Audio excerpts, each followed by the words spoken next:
People who play role-playing games or who read certain kinds of fiction are familiar with terms like warrior class or intellectual class, but I want to resume my video postings by getting us on code about the Traitor class, because we do have one, and it's anything but a game. Now, you have some people from Africa who try to claim that they're part of their tribe or ethnic group's warrior class, but ain't nobody over there been fighting white supremacy for the longest time, so at best they're the bickering class. Unless you're taking on power, you're not fighting, you're just quarreling.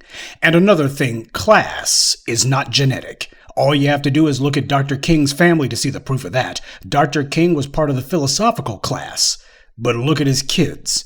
About as strong as a puddle of mud and about as smart as a sack full of hammers.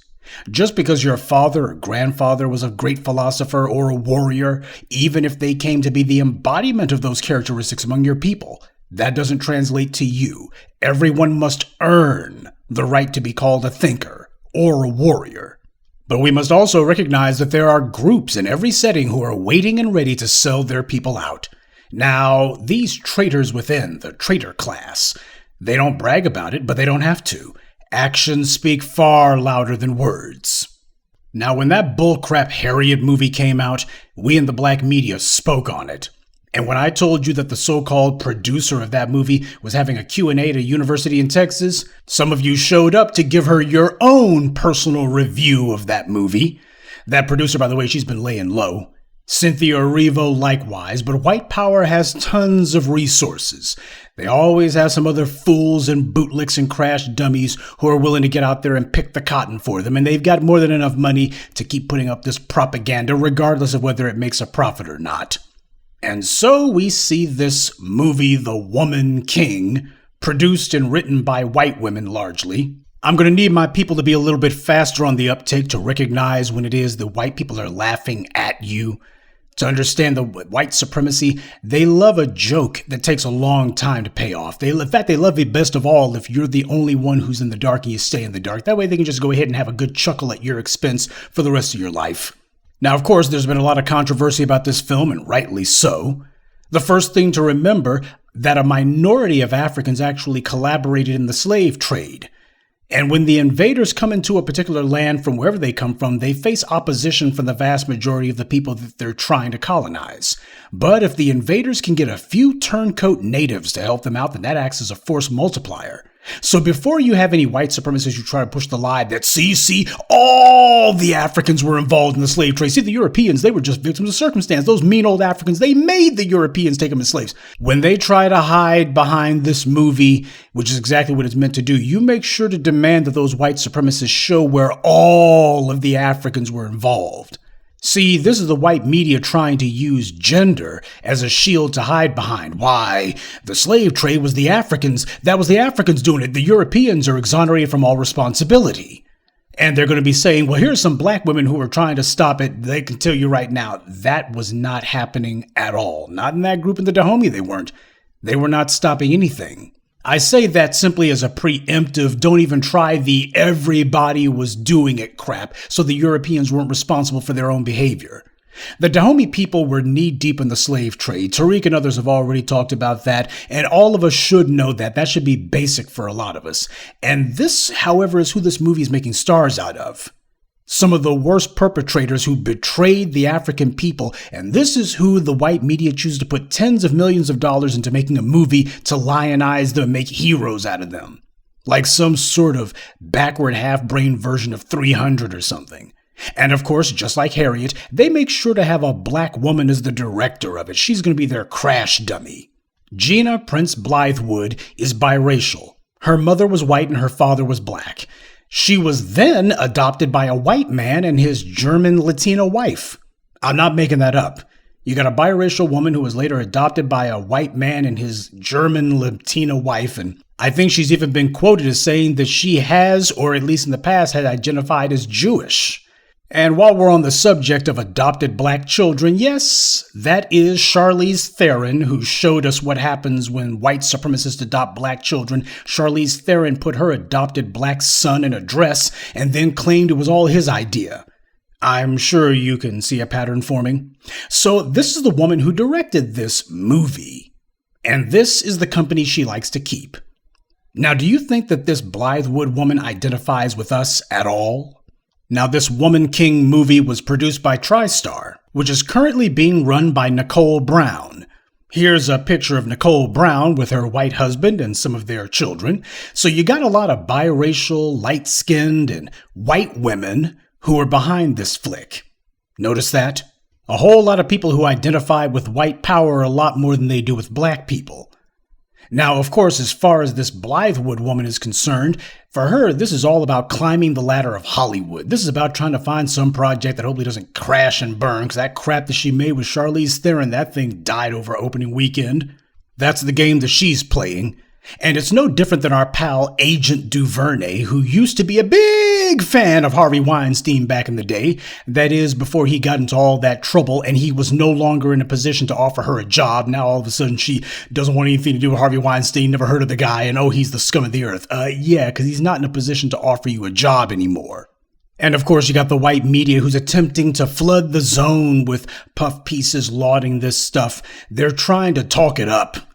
But it ain't getting them very far at all. IndieWire is just one of many, many pathetic examples. In their garbage, they actually decided that they were going to be attacking people on Twitter. Keep in mind, the people who you're attacking on Twitter, these are the main ones, the primary ones, who you would be expecting to actually go see this movie.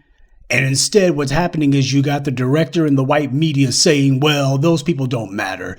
You can't win an argument on Twitter, probably not, but you can lose audiences on Twitter. You can definitely lose that. And this white woman who wrote this IndieWire piece, she actually had the nerve to write the fervor over the film's perceived inaccuracies. Perceived inaccuracies? So the producer, the director, and the screenwriter of this Woman King movie weren't the only ones who couldn't be bothered to read a history book. They weren't the only ones who were too lazy to actually read. Apparently, Kate Erbland and the rest of the folks over at IndieWire, they're also a bunch of functional illiterates too.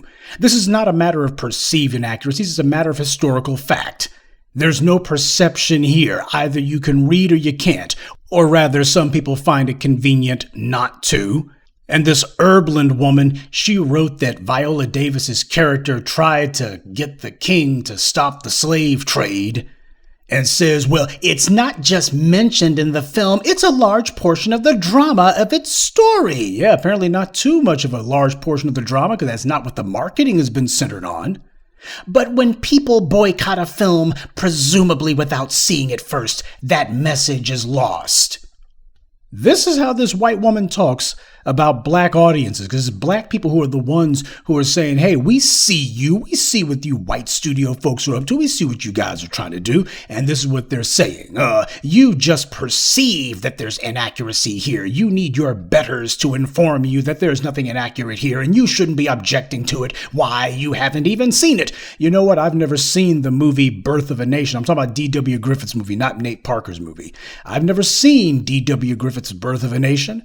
I've never seen Song of the South. I've never seen Gone with the Wind, but I'm willing to bet you there's nothing particularly edifying or anything at all that's constructive towards black people about those movies. So when you see the IndieWire and the rest of the white media attacking black people for calling this movie's garbage out, they're not doing it to protect this Bythewood woman or Viola Davis. They're crash dummies, nothing more. That's the reason why, just like with Precious and all the other agitprop against black people that Hollywood puts out, they make sure there's a black person who's going to be out there taking the slings and arrows. They're going to have this Bythewood woman's name out there. Maria Bello and that Schulman woman and that Stevens woman. They're going to make sure that the white women who are involved, they're going to be in the back, way in the back. We're going to have Viola Davis out there on the red carpet. She's going to be the one having to fend this stuff off. We're going to be having this Bythewood woman out here, our biracial adoptee. We're going to be having her out there. Ain't going to be these white women. They're going to be hiding somewhere. This is about protecting the white people behind this racist propaganda. White people dreamt this up. 2 white women wrote it. A white woman produced it. A white studio put the money behind it and promoted it. And the white media is attacking black people for calling it out. Of course, the white media is going to big up this movie. It suits their agenda. And don't let the white media try to con you into thinking that there was some sort of victory at the box office for this movie. That's the last thing this was. This summer has been dead at the box office. I mean, D-E-A-D, dead. There's no blockbusters debuting this summer, no big-name flicks, no summer spectacles. The Marvel comic book movies debuted earlier this year, so this summer of 2022 has been a vast wasteland at the multiplex. There's been no competition this weekend, by the way, either. All week competition. This movie should have run the boards if it was any good. And before you let the white media try to hype this thing as being some sort of W, consider this. Remember that god-awful comedy Girls Trip from 5 years ago, that Tiffany Haddish Queen Latifah movie? That movie made $31 million its opening weekend. The Woman King made about $19 million. That's less than two-thirds of what a Tiffany Haddish movie from 10 years ago made. And if that anemic opening for The Woman King sounds familiar, it should. Harriet opened with a mere $11 million on its opening weekend, and by the time it was finally yanked from theaters, all it managed to make was a merely $43 million. Even on a $17 million budget, it's safe to say Harriet didn't earn out. And the picture for The Woman King becomes even bleaker when you consider that the white studios threw $50 million into making this turkey. Yeah, $50 million, so they had high hopes for this one. They were hoping that it was going to bring in some Black Panther kind of money, get that Black Panther audience. But it seems the black audiences weren't as stupid as the white studios need them to be. $50 million, that was the production budget for this movie. For those of you who don't know, in Hollywood, a movie has to make 3 to 4 times its production budget just to break even. Not to make a profit, but merely to recoup its production and marketing costs. Hollywood conveniently leaves out this little factoid whenever they're trying to convince the public that a movie that bombed actually made some money. Oh, they'll talk about it being number 1 on opening weekend, but they never mention it again after that, because it's after opening weekend that you find out whether or not the movie's actually going to make a profit. Number 1 at the box office is easy, especially if it's during a weak time of year, but if it's a weak time of year, chances are nobody's really going to the box office like that. This movie cost $50 million and it's debuting with $19 million. This movie is never going to be able to make more money than it's going to make right now this weekend. It needs to make back at least its production costs just to have a chance at breaking even. And it hasn't. So forget about breaking even. This thing won't even make back its production costs. So IndieWire can whine about black people dogging out this movie without having seen it, but judging from the box office, we're not alone. A lot of black people decided to skip this movie. By the way, on a side note, if you have a movie that you want to make money, pro tip, don't insult the people who are most likely to see it. But hey, what do these white reviewers care? This isn't about making money. It's about pushing the propaganda. Now that we've skewered the production and showed that it's a failure, we can get the obvious out of the way. This racist propaganda takes one of the traitors who are collaborating in the slave trade and tries to elevate them to the level of heroes. You're going to make freedom fighters out of the slavers. And they're going to be wrapping up this anti-black message in a thin patina of strong and independent black womanhood. Because that's what they're doing here. This is meant to be programming. If you thought the Black Panther was a letdown, you thought you had problems with that one, you ain't seen nothing yet. Look how quickly the white media went from getting you to cheer for Wakanda, a non-existent African country who did nothing to stop the slave trade, to now wanting you to cheer for actual African traders who actually took part in the slave trade. Once you accept what the white media tells you, you'll find yourself nodding your head with everything that they tell you. You'll find yourself nodding along with all kinds of nonsense. So you have the gender warring piece and the glorifying treason piece. This is a hood rat wannabe swirler bootlicks movie is what this is. And they're just trying to throw everything at the wall to see if anything sticks, anything to defend this garbage. The white media is trying to claim that this is some sort of victory for dark-skinned black women, portraying the people who helped the Europeans carry out the slave trade as a victory. Black women should be celebrating that. And when they get you to cheer for your own destruction, that's when you are good and truly defeated. Oh, but we should be cheering this movie because it somehow is refuting that dark-skinned black actresses aren't desirable, right? Or at the very least is going to raise the stock of dark-skinned black women, right? The same way Precious did, huh? The same way Harriet did, huh? And if this is supposed to be making black women more desirable in someone's eyes, whose eyes? All these women do is they're running around looking as masculine as possible, and you better believe this is what white women think about black women. That's what this movie is.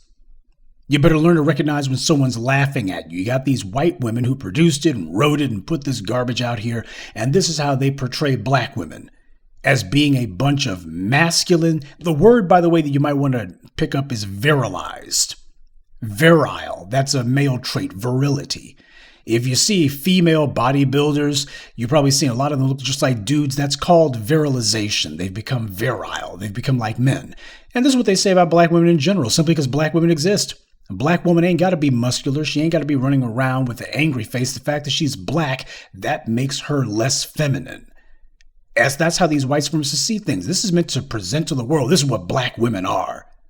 You notice how nobody's saying that Viola Davis is an angry black woman. They're not saying that Lashana Lynch is an angry black woman. Oh, they're not throwing that term around now. Here you have a movie where the black women are mean mugging to beat the band, and you don't have anybody in the white media saying, oh, they're just so angry. These women are just so angry. No, they're saying exactly the opposite. Oh, this is strong and empowering. This is something that every black person should see.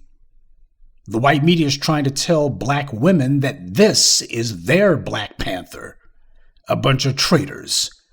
And that black people in general should celebrate this because, well, a white movie studio put this out there. Sadly, you have a lot of black people who have taken up this pathetic habit of making excuses for all kinds of degrading material. A lot of black folks do it on an impulse because they don't want to have to face up to the reality. They're scared that facing reality means they're going to have to get off their butts and do something about it. When you have no imagination and no work ethic, the last thing you want is for someone to tell you that you're going to have to put out some effort. But it seems enough black people have gotten the memo, just like with Harriet. They're understanding that the most sophisticated form of propaganda is when something presents itself as opposition to white supremacy, when in reality, it's support. The biggest traitor of all is the enemy within. And when you go applauding and supporting things that harm you, you've committed treason against yourself. This movie is nothing to be proud of. It's an insult and a disgrace put out by our enemies. It is meant to degrade black women and to send the message that being a woman isn't good enough. If you're a black woman, well, forget about stupid greeting cards saying I'm the mommy and the daddy. Now we're just going to go full retard and say the black women just need to be men. See, they don't do that kind of stuff with white women. They don't decide that they're going to be doing all this confusion and we're going to be telling white women that being a woman isn't good enough. See, when it's white women that you're talking about, whether it be on TV or in the movies or whatever, if they present a group of white women who are supposed to be some band of Amazons, they make sure you got the glam squad out there. All those white women, you better believe they're going to be looking real soft. But with black women, on the other hand, they want to make sure that they look as rough and masculine as possible. That's deliberate. It sends the message that there is nothing feminine about a black woman and that a black woman should basically aspire to be a man. Hell, they're 2/3 of the way there already is what this movie's trying to say. And as black people, we need our womanhood as a people. We need our womanhood to be intact. As a people, we need our femininity to be intact. You're not going anywhere if everybody's just trying to be a whole bunch of bowed up, hyper-masculine males. That ain't going anywhere. It's like a bird with only one wing. It's not going anywhere. It's going to flap a lot, be a lot of activity, but it's not going to move anywhere. And they're trying to get black women to salute this and say, you know what, you're right. There's something wrong with our femininity. We need to be more like men. No, what they're saying is black people need to self-destruct. That's what this is meant to do. Watch this movie. It's going to be given all kinds of awards and accolades come award season. See, they love doing that stuff. It's just like The Last King of Scotland with Forrest Whitaker. Whenever you portray black people as being a bunch of violent savages, when you have anti-black narratives like Precious, subservient porn, stuff that shows black people as being subservient to white folks. Oh, the white media, the awards groups, they just love that. That's what the white media wants to see get validated. So don't be surprised when come awards season, all of a sudden Viola Davis are going to be saying, oh, her portrayal in The Woman King was a revelation, blah, blah, blah, whatever. And a lot of black people, especially those in Hollywood who want white media jobs, they're going to be tripping over themselves to defend this crap and try to argue us down about why this is a good thing. They're auditioning for a job. We all know it. As the black media, you notice that we focus a lot on entertainment, and there's a reason for that. As I've told you, white supremacy believes in duality. There's two sides to what they do, and their media is no different. So-called news and so-called entertainment, they're just flip sides of the same coin. The same people who produce and broadcast the news that you watch or read, these are also the same white people who produce the entertainment that you watch too. Under white supremacy, entertainment's purpose is to teach and reinforce racial roles. And the racial hierarchy in this society is what it teaches. It dramatizes the way that white power wants you to see the world and your place in it. And the white news job is to justify these paradigms, to convince people that the anti-black propaganda is rooted in reality. And then, of course, we have these brain-dead morons who will then say, well, whatever you see in the movies, well, it's true. Isn't that what they always say? Oh, it's based on reality, until, of course, they need to say that it's not. The white media sets up these self-fulfilling prophecies. And where black women are concerned, we see this effort to brainwash them in its most perverted form. That's who the target is for this. They're hoping to get black women to go along with it, but as they're seeing, it ain't working. Black women ain't taking the okie doke. And they shouldn't. This movie is blasphemous. They make black women the face of the traitors who sold Africa out. They know that people are not going to be fooled by this movie, but the whole point is we're going to make black women into the face of attacking other black people. We're going to be teaching black women, your job is to be attacking other black people. You should be leading the charge to do that. They're just putting aside any pretense at this point. When they say strong and independent, they mean blatant treason. That's your empowerment. Your empowerment is treason. See, when you don't know your history, people can put anything over on you. They can tell you blatant lies and you won't know any better, and even if you do, you won't have the ammunition to shoot down the lies. From Harriet to this, you never see the white media presenting black women as strong and independent fighting against white men. You never see them putting black women on a pedestal to do that. And the message is crystal clear.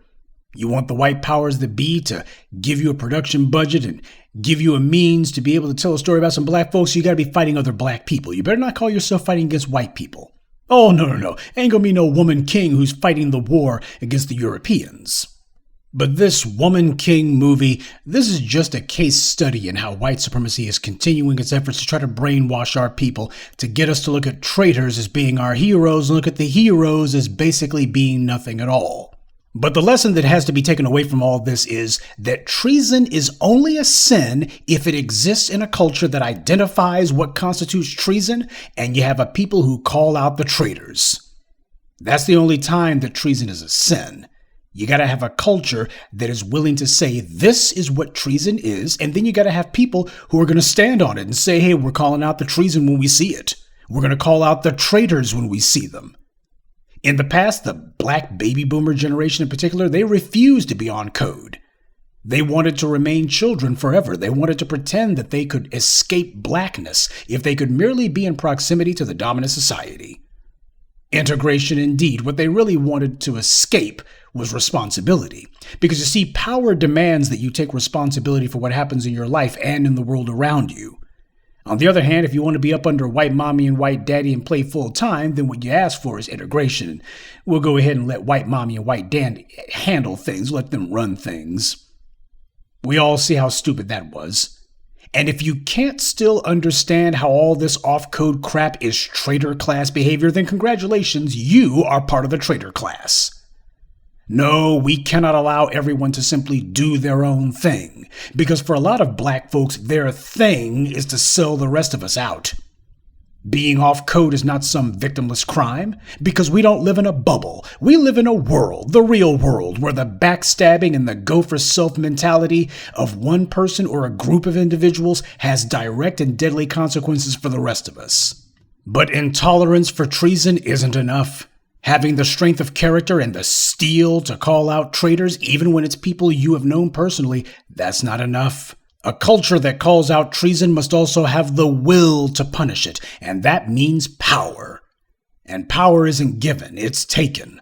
You see, these off-code traitor-class Negroes, they know that the white powers that be are going to feed them crumbs, so they'll be able to eat, however pathetically, but what they count on is that we are not going to impose penalties for treason.